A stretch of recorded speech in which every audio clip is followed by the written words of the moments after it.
जय हिंद दोस्तों, मैं मोहम्मद मतीन मॉडर्न क्लासेस के यूट्यूब चैनल पर आपका स्वागत है। दोस्तों, आज इतिहास का अगला पार्ट यानी इतिहास का चौथा लेक्चर में सिंधु घाटी सभ्यता का तीसरा पार्ट। दोस्तों, आज हम चलते हैं। देखिए, स्टार्टिंग मैंने ये बता दिया था कि सिंधु घाटी सभ्यता की मतलब सिंधु घाटी में जितने भी स्थल पाए गए उसकी खोज किसने किया, कब किया, कहाँ पर है, किस नदी किनारे हैं। दूसरी बार मैंने प्रमुख अवशेष बताए थे कि क्या क्या अवशेष कहाँ कहाँ से प्राप्त हुए।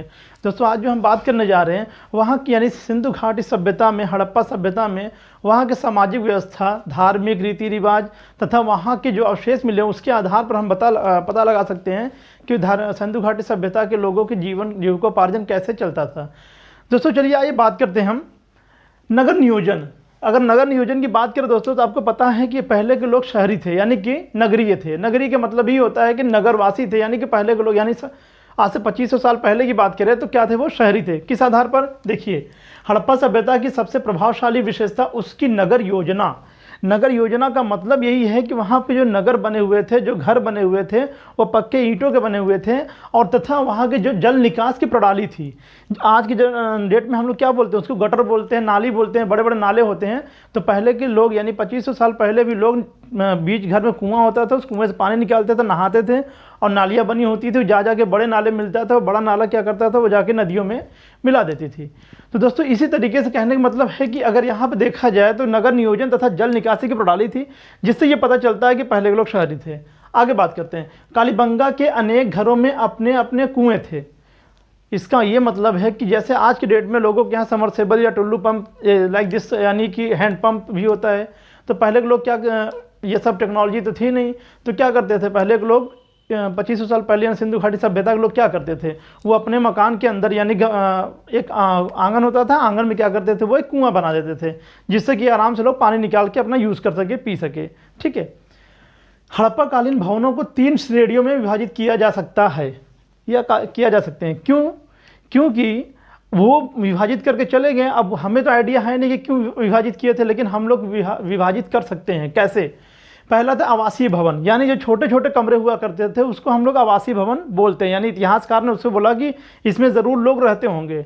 जैसे हर इंसान क्या करता है, अगर अन्नागार बनाएगा यानी विशाल भंडारण बनाएगा कुछ सामान रखने के लिए तो विशाल भवन बनाएगा, लेकिन अगर मकान रहने के लिए बनाया जाता है तो कम से कम 10 बाई 15, 15 बाई 20 ऐसे ही बनाया जाता है। ठीक है। दूसरा, विशाल भवन। विशाल भवन क्यों बनाया जाता है? जैसे मैरिज हॉल हो गया या फिर एक हॉल हो गया, वरांडा हो गया, जहाँ पे कई लोग इकट्ठे होकर बातचीत कर सके या कोई फंक्शन किया जा सके, शादी विवाह किया जा सके, तो उसके पर्पज़ के लिए विशाल भवन बनाए गए थे। सार्वजनिक स्नानागार, स्नानगृह एवं अन्नागार आदि। सार्वजनिक स्नानगृह यानी क्या हम बोलते हैं इसके दोस्तों, यानी कि जहाँ पे लोग एकत्रित होकर नहा सके, जिसको हम स्नानागार बोलते हैं। आज की डेट में हम उसको क्या बोलते हैं, रिसॉर्ट बोलते हैं या बाथ टब बोलते हैं या बाथरूम, जैसे बड़ा बाथरूम जिसको होता है, जिसको टंकी बोलते हैं हम लोग, ऐसे आप कह सकते हैं। अन्नागार, अन्नागार का मतलब ये हो गया जो अन्न रखने की जगह। इसीलिए कहा गया कि 3 प्रकार से बांटा गया है। सबसे छोटे भवन में रहने के स्थान, जो उससे बड़ा था उसमें एकत्रित होने का स्थान, तथा जो उससे बड़े बड़े हुआ करते थे उसमें क्या किया जाता था कि उसको नहाने के लिए तथा स्नानागार की सुविधा भी उपलब्ध थी उसमें। दोस्तों, आगे बात करते हैं। प्रत्येक मकान में एक आंगन, एक रसोई घर तथा एक स्नानागार बना होता था। दोस्तों, याद रखिएगा कि पहले के लोग भी कितने सुलभ और सभ्य थे कि वो लोग अपनी सुलभता के लिए यानी सहायता के लिए क्या करते थे, एक मकान बनाते थे, उसमें एक रसोई घर बनाते तथा एक बाथरूम भी बनाते थे। स्नान गृह का मतलब ही होता है स्नान घर यानी बाथरूम। घरों के दरवाजे सड़कों की ओर न खुलकर पीछे की ओर खुलते थे। यहाँ पे इसका उद्देश्य क्या था? उद्देश्य सिर्फ इतना था कि जितने भी वहाँ के मतलब शहरी लोग थे, लेकिन वो लोग क्या करते थे कि अपने बच्चों के बचाव के लिए वो क्या करते थे कि वो सड़कों की ओर ना खुल करके वो गलियों की ओर खोला करते थे और लोगों का ज़्यादातर निकाल वो गलियों की तरफ हुआ करता था और गलियों से ही रोड की तरफ वो जाया करते थे। देखिए दोस्तों, अब आगे की बात करते हैं सामाजिक व्यवस्था, यानी कि सिंधु घाटी सभ्यता में सामाजिक व्यवस्था क्या था। दोस्तों, सामाजिक व्यवस्था था कि नगर नियोजन दुर्ग मकानों के आकार व रूपरेखा तथा शवों को दफनाने के ढंग को देखकर ऐसा प्रतीत होता है कि सिंधु समाज के कई वर्गों यानी पुरोहित, व्यापारी, अधिकारी, शिल्पकार, कुंभकार, जुलाहे एवं श्रमिकों में विभाजित रहा होगा। इसका मतलब ये कि वहाँ का जो दुर्ग था, मकान थे, वहाँ के शिल्पकार और जो साक्ष्य मिले हैं उन सब से ये पता लगता है यानी लगाया जा सकता है कि पहले पुरोहित भी थे। पुरोहित कौन होता है? पूजा पाठ कराने वाले को हम पुरोहित कहते हैं। पुरोहित थे व्यापारी थे, पुरोहित थे, व्यापारी। व्यापारी यानी कि बिजनेसमैन, यानी कि लोग क्या करते थे, एक जगह से दूसरी जगह सामान ले जाके बेचते थे या एकत्रित किसी दुकान पे वो अपना सामान रख के बेचते थे। उसके बाद अधिकारी, यानी कि प्रशासनिक लेवल भी था। क्यों होता था प्रशासनिक लेवल? हमारी रक्षा के लिए। और हमारी रक्षा क्यों करेंगे? क्योंकि हम उनको टैक्स देते थे, कर देते थे। कर के रूप में पहले के लोग यानी सिंधु घाटी सभ्यता के लोग क्या देते थे? वो अनाज देते थे। अनाज देते थे ताकि वो उनकी रक्षा कर सके। उनको इसी बदले पैसे मिलते थे, यानी अशरफिया या रुपया मिलता था, तो जिसके तहत वो अपना मतलब विधिपूर्वक क्या करते थे, अपने काम को अंजाम देते थे। आगे बात करते हैं शिल्पकार, यानी सिलाई कढ़ाई करने वाले, कुंभकार, मिट्टी के बर्तन बनाने वाले, जुलाहे यानी जो कताई बुनाई करने वाले रहते थे उनको जुलाहे कहा जाता है। यानी उस समय में वो लोग भी थे जो कताई बुनाई करते, कपड़े सिलते थे, इस तरीके से लोग करते थे। आगे बात करते हैं श्रमिकों की बात, यानी कि पहले के लोग मजदूरी में ही माहिर थे, यानी मजदूरी किया करते थे। जाहिर सी बात है आज की टेक्नोलॉजी पहले की टेक्नोलॉजी इससे बिल्कुल नहीं थी, यानी कि पहले टेक्नोलॉजी ना के बराबर कुछ भी नहीं था। जो भी था सब इंसानों ने हाथ से बनाया, यहाँ तक कुल्हाड़ी फावड़ा से भी, हसिया से भी, कुछ हसिया भी हो, कुछ भी हो, सब अपने हाथों से बनाया, पत्थर से बनाया।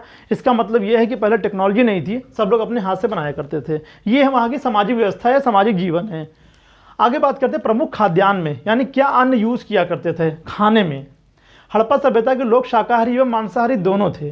दोस्तों हड़प्पा सभ्यता के लोग शाकाहारी एवं मांसाहारी दोनों थे। इससे साक्ष्य ये पता चलता है कि लोगों ने पालन पोषण शुरू किया किसके? अन्य जानवरों का। तथा कुछ ऐसे अवशेष मिले जिससे ये पता लगाया जा सकता है कि भुने गोश्त यानी लोगों क्या करते थे, आग से भून कर मांस को खाया करते थे। अब ऐसे देखिएगा आप कि अन्य भोज्य पदार्थ में गेहूँ, जौ, मटर, तिल यानी तेल का भी यूज़ किया करते थे, सरसों, खजूर, तरबूज, गाय, सुअर, बकरी का मांस, यानी गाय, सुअर, बकरी के मांस, इन तीनों का मांस तथा मछली, घड़ियाल, कछुआ आदि का मांस प्रमुख रूप से खाए जाते थे। अब देखिए दोस्तों ध्यान रखिएगा, ये सोचा जाता है कि यार कैसे पहले के लोग तो सिर्फ अन्न खाते थे, तो ऐसा नहीं है। प्रागैतिहासिक काल यानी बहुत प्राचीन में जब जाएंगे, आज से 4000-5000 साल पहले भी जाएंगे, ये तो 2500 साल पहले की बात है, 5000 साल पहले या 10,000 साल पहले भी लोग जाएंगे, पीछे जाएंगे, तो हम क्या देखते हैं कि पहले के लोग भी पशुओं को मारकर खाया करते थे। ये बात अलग है कि पहले कच्चा खाया करते थे। जैसे ही आग का आविष्कार हुआ, यानी आग की खोज, दो पत्थरों को टकराने से आग निकली, उसके बाद उन लोगों ने क्या किया, उसको भून के खाने लगे। तो यानी कि तब हड़प्पा सभ्यता के लोग मांसाहारी शाकाहारी दोनों थे। साग में क्या यूज़ करते थे? गेहूँ, चना, जौ, मटर, बाजरा इत्यादि। और जो मांस में क्या यूज़ करते थे? सुअर और गाय, बकरी तथा मछली, घड़ियाल, कछुआ आदि का प्रमुख रूप से मांस का उपयोग करते थे। चूँकि इनके हड्डियों के साक्ष्य मिले हैं, इससे ये पता लगाया जा सकता है वो लोग खाया करते थे। वस्त्र एवं आभूषण में क्या पहनते थे? सूती वस्त्र, जिसका आज हम लोग कपड़ा पहनने के लिए दीवाने रहते हैं कि यार सूती वस्त्र मिल जाए, मज़ा आ जाए। तो सूती वस्त्र तथा ऊनी वस्त्र दोनों प्रकार के कपड़े पहने जाते थे। यानी उस समय आज से 2500 साल पहले भी लोग सूती वस्त्र तथा ऊनी वस्त्र दोनों कपड़ों का प्रयोग किया करते थे। आभूषणों का प्रयोग स्त्री एवं पुरुष दोनों करते थे। आभूषण स्त्रियां तो पहनती ही थी, लेकिन पुरुष भी पहनते थे। अब ये बात नहीं है कि वो जैसे नाक में या कान में पहनते थे, जैसे गले में पहना जाता था, यहाँ बाह में पहना जाता था, तो वो सब चीज़ें पुरुष भी यूज़ किया करती थी। मगर औरतें तो उन लोग के लिए तो है ही आभूषण, लेकिन पुरुष भी तत्कालीन उस समय लोग यूज़ करते थे। बात करते हैं मनोरंजन की, यानी कि हड़प्पा सभ्यता लोग मनोरंजन में क्या यूज़ किया करते थे, कैसे मनोरंजन किया करते थे। तो पासे का खेल होता है कैसे दोस्तों? जैसे लूडो होता है, लूडो में क्या होता है, 6 आकार बने होते हैं, वैसे फेंका जाता है। उसमें तो हम लोग डिब्बे में डाल के फेंकते हैं, उसमें ऐसे फेंक दिया जाता है, तो जो नंबर आता है तो उसी हिसाब से लोग अपना खेल खेलते थे। उसके बाद नृत्य करना यानी नाचना, ये भी एक मनोरंजन में ही आता है। मन किया तो नाच लिया खूब अच्छे से, और नहीं मन किया तो रो लिया, तो वो मनोरंजन में भी आ जाता है। शिकार करना भी एक मनोरंजन है दोस्तों। उनको भी टारगेट अचीव करने में मज़ा आता है कि इसको हम मारेंगे या फिर इसको हम शिकार करेंगे, चाहे जैसे, तो एक तरीके से देखा जाए तो वो भी एक शिकार होता है, वो भी एक मनोरंजन होता है। पशुओं की लड़ाई कराना, जैसे मुर्गे का लड़ाई कराना, जानवरों की लड़ाई कराना, हाथियों की लड़ाई कराना, घोड़ों की लड़ाई कराना, मतलब किसी न किसी तरीके से दो जानवरों के बीच में युद्ध कराने को भी एक मनोरंजन बोला जाता है। आज की डेट में भी ये होता है। बात करते हैं दोस्तों शवों के अंत्येष्टि संस्कार, यानी शवों के संस्कार कैसे किए जाते थे पहले। तो पहला जो पहला समाधि था, यानी पूर्ण समाधिकरण में क्या होता है दोस्तों कि संपूर्ण शव को ज़मीन में दफना दिया जाता था। तो पहला तो ये था कि यानी पूरे शरीर को, जैसे आज भी कुछ समाज के लोग हैं वो क्या करते हैं कि लाश को यानी शव को क्या करते हैं, वो दफना देते हैं ज़मीन में। लेकिन आंशिक समाधिकरण में क्या होता है कि शवों को पशु एवं पक्षियों के खाने के लिए छोड़ दिया जाता है, और ज़्यादातर यही प्रचलित था। क्यों? क्योंकि बहुत ढेर सारे साक्ष्य मिले हैं। दोस्तों याद रखिएगा कि पहले के लोग ये किया करते थे कि आज भी कई देश ऐसे हैं जहाँ पर क्या करते हैं, इंसान जब मरने वाला होता है नहीं या फिर मर जाता है तो उसको एक जगह ले जाके रख देते हैं, वहाँ पर चील, कौवे या फिर जो भी मांसाहारी जंतु हैं वो सब आके खा लेते हैं। जो हड्डी उड्डी बचता है तो उसको एक संस्कार के रूप में उसको ले आते हैं, उसको इकट्ठा करके उसको जला देते हैं या तो उसको गाड़ देते हैं, फिर उसी की समाधि बना दी जाती है, जैसे कब्रिस्तान जिसको बोलते हैं, वो कब्रिस्तान बना दिया जाता है।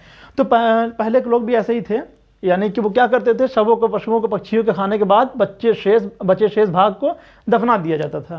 ठीक है। जो अग्नि संस्कार होता है वो तो आज भी हो रहा है, वही आप समझ सकते हैं, आग में शवों को रख कर जला दिया जाता है, यानी आग जलाकर नहीं है तो फिर शव को रख दिया जाता है, उसके बाद आग जलाया जाता है। दोनों बात एक ही होती है दोस्तों, आप देख सकते हैं। अब देखिएगा धार्मिक जीवन क्या था दोस्तों। सिंधु घाटी सभ्यता का धार्मिक जीवन, वहाँ के मूर्ति और पशुपतिनाथ की मूर्ति, उर्वरा देवी की मूर्ति के देख के हम पता लगा सकते हैं कि पहले के लोग, यानी कि सिंधु सभ्यता से ही मूर्ति पूजा के स्टार्ट हुआ। कैसे, आइए जानते हैं। पुरास्थल से प्राप्त मूर्तियाँ, छोटी मूर्तियाँ, मुहरों तथा पत्थरों से बनी लिंग योनियाँ मिले हैं। इसका क्या मतलब है? अगर दोस्तों पुरास्थल से प्राप्त मूर्ति मिली तो इसका मतलब क्या होगा? मूर्ति लोग ऐसे नहीं बनाते, मूर्ति लोग पूजा करने के लिए ही बनाते हैं। छोटी मूर्तियाँ मतलब बड़े मूर्ति, अगर किसी मंदिर में, भव्य मंदिर में अगर हमको स्थापित करना है तो बड़ी मूर्तियाँ, और छोटे घर में अपने जैसे स्थापित करना हो तो क्या करेंगे, छोटी मूर्तियों का प्रयोग करेंगे, यानी उसको रखेंगे, एक ताक पर रख के उनकी पूजा किया जाता है। मुहरों, यानी मुहरों से ये पता चलता है कि उसी मुहर में भगवान शिव की मूर्ति वो क्या करते हैं, वो अंकित रहता था, उससे हम पता लगा सकते हैं कि यानी लोग भगवान की पूजा भी किया करते थे। तथा पत्थरों से बनी लिंग योनियाँ, यानी जिसको हम शिवलिंग कहते हैं, वो आज से 2500 साल पहले यानी हड़प्पा सभ्यता के निवासी भी यूज़ किया करते थे, उनकी पूजा किया करते थे, तो वो भी मिले हैं। मातृदेवी, पुरुष देवता, यानी मातृदेवी की पूजा किया जाता था, लेकिन उसमें पुरुष देवता भी, यानी पशुपतिनाथ, जिनके पास दाहिने तरफ बैल और सांड एकत्रित रहते हैं, दूसरी तरफ कुछ और जानवर, यानी कहने का मतलब कि पुरुष देवता में पशुपतिनाथ का और मातृदेवी का भी पूजा किया जाता था। लिंग योनि, वृक्ष, पशु, जल आदि की पूजा की जाती थी, यानी कि यहाँ तक कि पशु, पक्षी और जल के भी पूजा की जाती थी। स्वास्तिक चक्र एवं क्रॉस के चिन्ह के साक्ष्य मिले हैं। दोस्तों ये बहुत इंपॉर्टेंट चीज़ है, कभी कभी पूछ लेता है कि किस सभ्यता से, यानी कि प्राचीन कालीन सभ्यता से पूछ लेता है कि सभ्यता में स्वास्तिक और चक्र या खाली स्वास्तिक के चिन्ह मिले हैं। तो स्वास्तिक क्या होता है दोस्तों, आपने देखा होगा इस तरीके से लिखा होता है ऐसे, और चक्र यानी ये चक्र, इसके चिन्ह आज से 2500 साल पहले भी मिल चुके हैं। कहाँ से? सिंधु घाटी सभ्यता से। और इसका मतलब ये होता है कि सूर्य की पूजा, इसका मतलब ये होता है कि सूर्य का पूजा का प्रतीक है। क्या है? सूर्य की पूजा का प्रतीक, ऐसा माना गया है। और लेकिन दोस्तों याद रखिएगा कि इसमें जो क्रॉस का चिन्ह मिला है, क्रॉस के चिन्ह का कोई साक्ष्य अभी नहीं पता चल पाया अभी तक। विद्वानों ने, यानी कि जितने खगोल शास्त्री, उन्होंने ये नहीं पता लगा पाया है कि क्या करें, मतलब कैसे, क्या इसमें निष्कर्ष निकाला जाए कि ये क्रॉस का चिन्ह क्यों मिलता है। लेकिन स्वास्तिक और सूर्य में तो ये पता लगाया जा सका है कि क्यों इसका किया जाता था, यानी कि स्वास्तिक और चक्र जहाँ पर रहता है वहाँ सूर्य देवता की पूजा माना जाता है। अब बात करते हैं मातृदेवी की मूर्ति। मातृदेवी की मूर्ति यानी एक स्त्री की मूर्ति और जिसमें गर्भ से निकला हुआ पौधा। इसका मतलब यह है कि जिसे उर्वरता की देवी कहा गया है, यानी पहले लोग उर्वरता की देवी यानी प्राकृतिक से रिलेटेड थे। इसका मतलब यह है कि पहले के लोग, यानी कि सिंधु घाटी सभ्यता के लोग, प्राकृतिक का मतलब ये होता है पर्यावरण से संबंधित, पर्यावरण को सुरक्षित रखना चाहते थे, इसलिए उसको धर्म से रिलेट कर दिया ताकि लोग इसको हानि न पहुंचा सकें। आज हम जिसको तुरंत एक पेड़ उखाड़ना पड़ता है या काटना पड़ता है तुरंत काट देते हैं, लेकिन पहले के लोग उसी को देवी देवता के रूप में देखा गया है, जिससे कि उसकी सुरक्षा की जा सके, रक्षा की जा सके और आगे चल के हमारी पृथ्वी हरी भरी रह सके। तो ये है मातृदेवी की मूर्ति। इन सभी साक्ष्यों से पता चलता है कि मूर्ति पूजा का आरंभ संभवतः सिंधु सभ्यता से होता है। यानी इन सभी धार्मिक जीवन के इन आकार, इन खोजों से ये पता चला है कि मूर्ति पूजा का आरंभ संभवतः, यानी अनुमान लगाया जा रहा है कि सिंधु सभ्यता से ही होता है। यानी वैदिक सभ्यता तो इसके बाद आती है, लेकिन उससे पहले ये कहा जा रहा है कि इसके पहले ही, मतलब इसी से स्टार्ट हुआ है क्या, मूर्ति पूजा का आरंभ। ठीक है दोस्तों, आगे आप देखिएगा जरा इधर। ठीक है दोस्तों, आइए बात करते हैं फिर अब, यानी कि आपने ये देखा, अब देखिएगा आर्थिक जीवन के बारे में। आर्थिक जीवन का मतलब क्या है, यानी इकोनॉमिकल लाइफ क्या थी पहले के लोगों की, यानी सिंधु घाटी सभ्यता के लोगों के आर्थिक जीवन कैसा था। बात करते हैं कृषि, पशुपालन, दस्तकारी तथा विदेशी व्यापार पर आधारित। कृषि पशुपालन, कृषि किया करते थे, बिल्कुल सत्य है, क्योंकि पहले हड़प्पा सभ्यता के लोग कृषि किया करते थे, आपको पता है। पशुपालन भी किया करते थे। दस्तकारी यानी जितने भी कार्य होते थे कोई मशीनों से नहीं होता था, सब हाथों से कताई बुनाई किया करते थे, कपड़े सिलते थे, यानी जो भी काम करते थे वो सब हाथों से किया करते थे।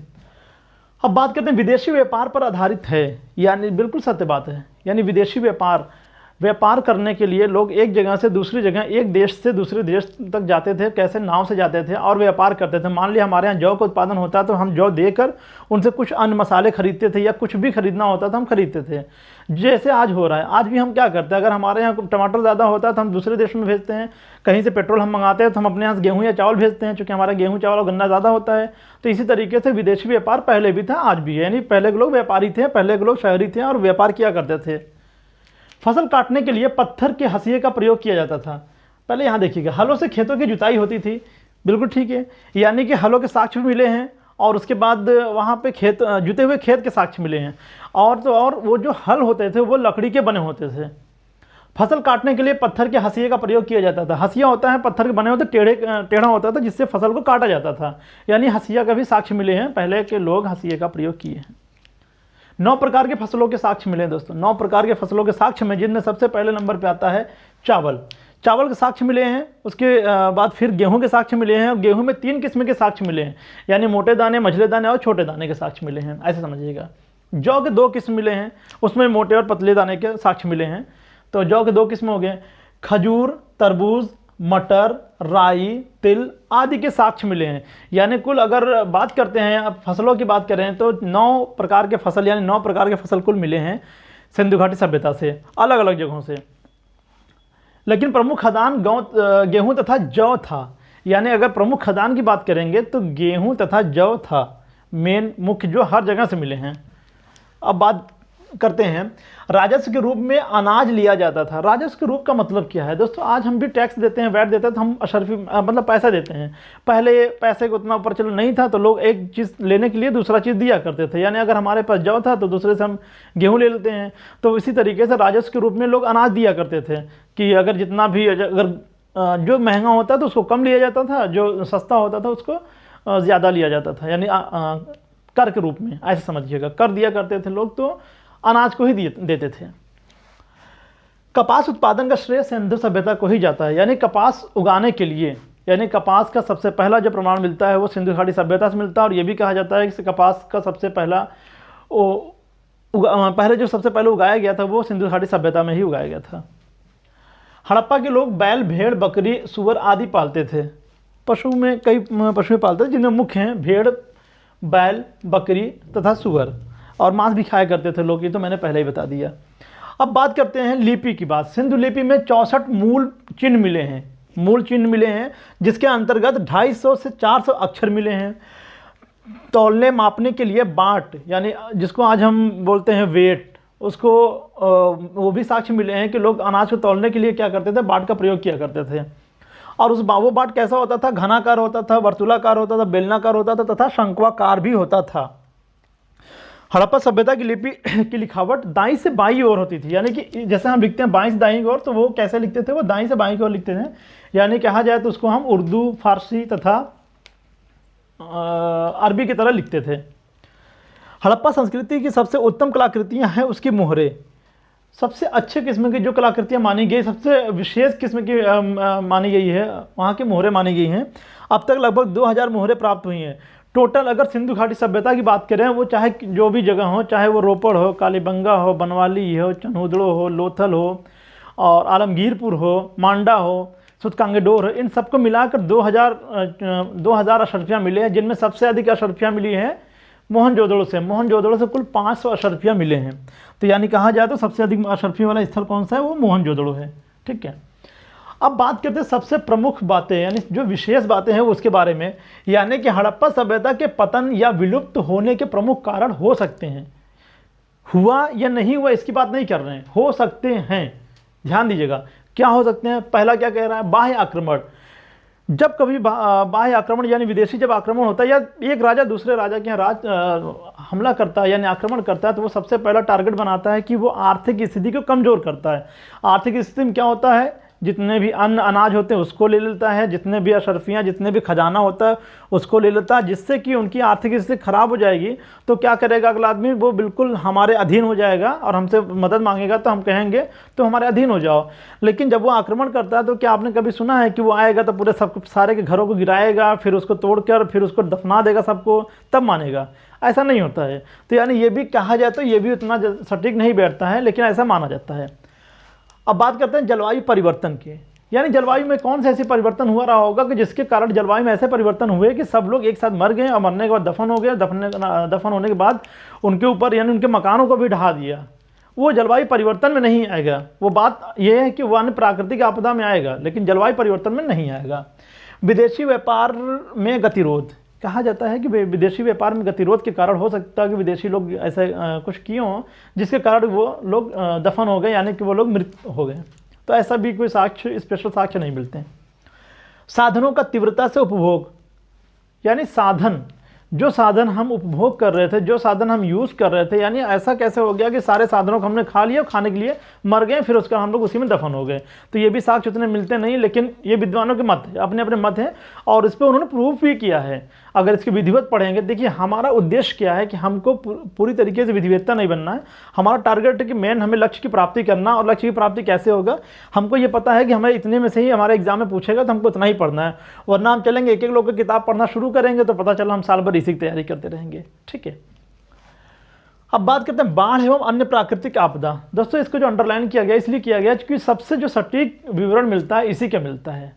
अन्य प्राकृतिक आपदा या बाढ़, सपोज बाढ़ आया तो बाढ़ आने धीरे धीरे बाढ़ आता है, ये भी कहा जा सकता है, लेकिन उसमें लिखा है अन्य प्राकृतिक आपदा। अन्य प्राकृतिक आपदा में ये होता है, मैं एक बात समझा देता हूँ आपको कि सिंधु घाटी सभ्यता नाम क्यों पड़ा। मैं पहले बताया था कि सिंधु घाटी सभ्यता नाम इसलिए पड़ा क्योंकि जितने भी अवशेष मिले हैं वो कहाँ मिले हैं, सिंधु नदी के किनारे या सिंधु नदी के सभी सहायक नदियों के किनारे, चाहे झेलम हो, रावी हो, चिनाब, सतलज, सदानीरा, गंडक और कुंभा, क्रूमू, ये ढेर सारी नदियों के किनारे वो सब अवशेष मिले हैं। अब कहने का इन द सेंस ये था कि क्या हुआ रहा होगा, हुआ ये रहा होगा, जैसे दोस्तों आपने एक मूवी देखी अभी हाल में मोहनजोदारो, यानी ऋतिक रोशन की, उसमें क्या दिखाया जाता है, उसमें जितनी भी कहानियाँ दिखाई गई दोस्तों वो सब इसके पहले उसके बाद की कहानी हम लोग पढ़ते हैं। यानी कि उस समय लोग कैसे व्यापार किया करते थे, कितने ऊंचे ऊंचे महल हुआ करते थे। एक समय ऐसे आता है कि लोगों को पता चलता है कि बाढ़ आने वाला है तो ऋतिक रोशन क्या करता है, सबको बचा लेता है। यानी क्या करता है, वो नाव से जो है लोगों को दूसरी जगह ले जाता है और एक जो वहाँ का बंधा जिसको बोलते हैं, डैम बोलते हैं, वो टूटता है तो क्या होता है, सबको वो ढक देता है, यानी पूरी तरीके से पूरा नाश कर देता है। तो बिल्कुल एग्जैक्ट आई थिंक 90% जो विद्वानों ने माना है, इसी को माना है कि एक समय ऐसा आया होगा कि जब भूकंप आया होगा, जब भूकंप आता है तो रिएक्टर स्केल के पैमाने पर वो ज़्यादा होता है, यानी 9 या 10 रिएक्टर स्केल पे आएगा तो पृथ्वी इस तरीके से टेढ़ी हो जाएगी। जब टेढ़ी होती है तो क्या होगा फिर कि वो पानी एक तरफ चले जाएंगे, सारा पानी एक तरफ हो जाएगा। तो जब पानी एक तरफ से आने लगेगा तो और जो आदमी जैसा कि जैसा है वो वैसा ही रह जाएगा, घर में बैठा हुआ तो उसको भागने का मौका नहीं मिला, भागेगा तो कहाँ भागेगा। बाहर का आदमी भी है तो किसी से टकरा के वो भी उसी के अंदर दफन हो जाएगा या फिर वो मृत हो जाएगा। तो यानी इन द सेंस यही कहने का मतलब था कि यानी बाढ़ ये होगा या तो फिर अन्य प्राकृतिक आपदा में यही होगा। कि प्राकृतिक आपदा का मतलब क्या है, जैसे 2004 में सुनामी आया, तो किसको पता था सुनामी आने वाला, भैया पहले से अलर्ट रहो, किसी को नहीं पता था। भूकंप आया और वो क्या क्या रिएक्टर स्केल 9.8 या 8.6 समथिंग उसका रिएक्टर स्केल था, और उसमें क्या हुआ, पृथ्वी में हलचल हुई, महासागर में हलचल हुई, सारे पानी क्या हुआ, वो पानी एक तरफ जब चलना शुरू कर दी 2-4-5 किलोमीटर की ऊंचाई पर, हमारे ऊपर अगर 5 किलोमीटर की ऊंचाई से अगर पानी आता हो तो हम क्या करेंगे, कहीं नहीं भाग पाएंगे। और वो जब पानी आते हैं अपने साथ तो ढेर सारे मलबे लेके आता है, वो मलबे से हमको दबा देता है, हम नीचे दफन हो जाते हैं। फिर कई हज़ार साल बाद जब खुदाई होगी, आज की डेट की बात नहीं है, ये पहले की बात है, अगर आज खुदाई होगी तो क्या होगा, तो लोग किरान से निकाल लेंगे, या विदेशी जो आएंगे वो किरान से निकाल के पता लगा लेंगे कितने लोग मरे कितने लोग जीवित हैं। लेकिन पहले ऐसे कुछ साक्ष्य मिले नहीं थे, इस वजह से कहा जाता है कि वो यही रीज़न होगा, या तो बाढ़ आया होगा या तो प्राकृतिक आपदा आए होंगे। और दोस्तों बात करते हैं सिंधु नदी की बातें, तो ध्यान दीजिएगा ज़रा सा हमारी बात। मान लीजिए सिंधु नदी है, सिंधु नदी का जो क्रम पहले बताया जाता है, अब तो बताया जाता है कि इस तरीके से सिंधु नदी बहती है, लेकिन पहले ऐसे नहीं बहती थी। पहले बताया जाता है कि ऐसे बहती रही होगी, लेकिन अचानक एक बार ऐसा हुआ रहा होगा कि जिससे उसमें विनाश की तौर पे ढेर सारे जल इसमें आए होंगे। क्यों? क्योंकि ग्लेशियर है, वहाँ पे ज्वालामुखी को हो सकता है उद्गार हुआ हो रहा हो। क्योंकि आपको पता है टेथिस सागर वहीं पर था जहाँ पर भारतीय प्लेट यूरेशियन प्लेट से टकराती है, चाइना की प्लेट से टकराती है। टकराने का कारण हो सकता है कि वहाँ पर लावा का उद्गार हुआ हो। जब लावा का उद्गार हुआ रहा होगा तो वहाँ ग्लेशियर है, ग्लेशियर पिघला होगा। ग्लेशियर पिघलने के कारण क्या हुआ रहा होगा कि जब ग्लेशियर पिघलेगा तो पानी कहाँ जाएगा? झीलों में जाएगा। और यहीं पे झील है मानसरोवर झील, जब उसमें इकट्ठा पानी आया होगा तो यहाँ संभलने का मौका नहीं मिला, और लोग जो किनारे किनारे लोग रहते थे वो क्या हुआ, वो धीरे धीरे उसमें डूबते चले गए, और डूबते डूबते क्या हुआ, उसी में अंदर समा गए, और कोई उतना ध्यान देने वाला था नहीं। उसके बाद देखिएगा क्या हुआ, तो ये जब नदियाँ अपने साथ आती हैं, बाढ़ लेके आती है, तो ढेर सारे मलबे, ढेर सारी मिट्टियाँ लेके आती हैं। तो ये मिट्टी के क्रम ऐसे ऐसे धीरे धीरे वो क्या किया, इसको बढ़ाते बढ़ाते बढ़ाते बढ़ाते आगे चल के ये इस क्रम में बहने लगी। कौन? सिंधु नदी। तो इसी वजह से इस सभ्यता को सिंधु घाटी सभ्यता कहा जाता है। जैसे नील नदी किनारे जो सभ्यताएं मिली उसे नील की सभ्यता कहा जाता है। दजला और फरात नदी के किनारे जो मिले उसे दजला फरात की सभ्यता भी कहा जाता है। तो इस तरीके से इसे सिंधु घाटी सभ्यता, हड़प्पा पहला स्थान मिला था, यहाँ मिला था पाकिस्तान में, इसलिए इसे हड़प्पा सभ्यता कहा जाता है। सैंधव सभ्यता इसलिए कहा जाता है क्योंकि सिंधु नदी किनारे की सभ्यता को जो लोग रहते थे उन्हें सैंधव लोग कहते थे, इस वजह से इसे सैंधव सभ्यता भी कहा जाता है। प्रशासनिक शिथिलता, यहाँ पे देखिए ये छठा पॉइंट जो लिखा है, प्रशासनिक शिथिलता का मतलब क्या होगा कि यानी प्रशासनिक लेवल पर बिल्कुल शिथिलता आ गई, बिल्कुल रुकावट आ गई, जिससे बाहरी लोग आकर आक्रमण किए होंगे और लोग मृत पाए गए। ऐसा भी नहीं हो सकता। भूतात्विक परिवर्तन, यानी कि ये इनका ये कहना है कि पृथ्वी के अंदर कोई जो तत्व पाए जाते हैं उसमें कुछ ऐसे परिवर्तन हुए होंगे जिससे वहाँ पर धरती जो है फटी होगी, लोग उसमें समा गए होंगे। तो ये भी कुछ साक्ष्य इतने सटीक नहीं बैठते हैं, क्योंकि अगर जब पृथ्वी फटेगी या फिर उसमें कुछ परिवर्तन होगा या वो जलेंगे तो जलने के बाद उनके साक्ष्य इस तरीके से नहीं मिलेंगे जैसे मिले होंगे। यानी कोई भी ऐसे साक्ष्य नहीं मिले जो इन सबसे रिलेट करता हो, लेकिन सबसे अच्छा जो रिलेट करता है वो बाढ़ एवं अन्य प्राकृतिक आपदा से। तो दोस्तों ये इस तरीके सिंधु घाटी सभ्यता का हमने शुरुआत से लेकर लास्ट तक का हमने पूरी कहानी बता दी, यानी 2500 ईसा पूर्व से लेकर 1750 ईसा पूर्व तक की कहानी हमने बता दी। अब इसके आगे जब हम बात करेंगे दोस्तों वैदिक सभ्यता की बात, एक तरफ से हम स्टार्ट किए दोस्तों प्राचीन इतिहास से हमने बात करना शुरू कर दिया है और सिंधु घाटी सभ्यता खत्म हो गया है। अब बात करेंगे वैदिक सभ्यता। आप लोगों को बेसब्री से इंतजार रहता है कि सर मॉडर्न हिस्ट्री और मॉडर्न हिस्ट्री तथा मिडवल हिस्ट्री पढ़ाइए। दोस्तों याद रखिएगा प्राचीन इतिहास पढ़ना बहुत ज़रूरी है। अगर एक बार प्राचीन इतिहास पढ़ लेंगे कभी भूलेंगे नहीं, आप कभी भूलेंगे नहीं, और जब भूलेंगे नहीं तो आपके एग्जाम में एक या दो प्रश्न आते रहते हैं, और उसको मत छोड़िएगा आप। और अगले वीडियो का इंतजार कीजिए, मेरे साथ बने रहिएगा इसी तरीके से। तब तक के लिए जय हिंद, जय भारत।